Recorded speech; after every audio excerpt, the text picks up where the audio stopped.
Ni abin da na sani magana ta gaskiya shine kuɗi da ake karɓa na albashi a wata bai ƙarasa naira miliyan 1 ba. In an yanke yakan dawo kamar 600,000 da ɗan wani abu.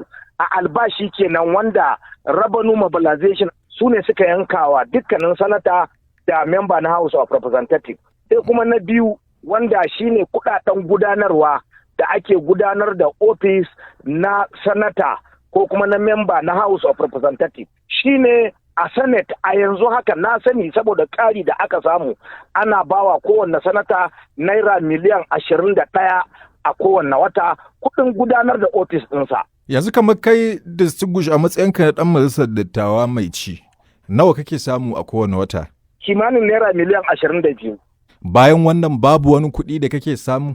Ni dai ban san wani kuɗi da aka halarta ake bani a matsayin sanata ba.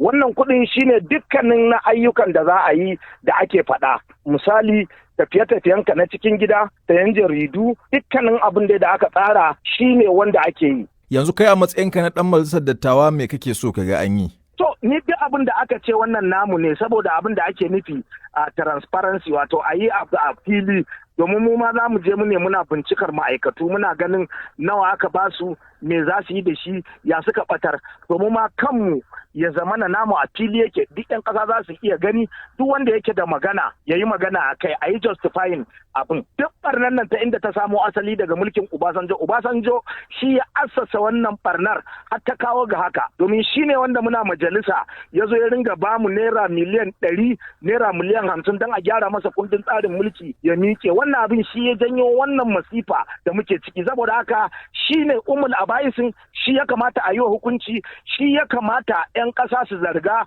na ya assasa cin hanci da rashawa a Najeriya.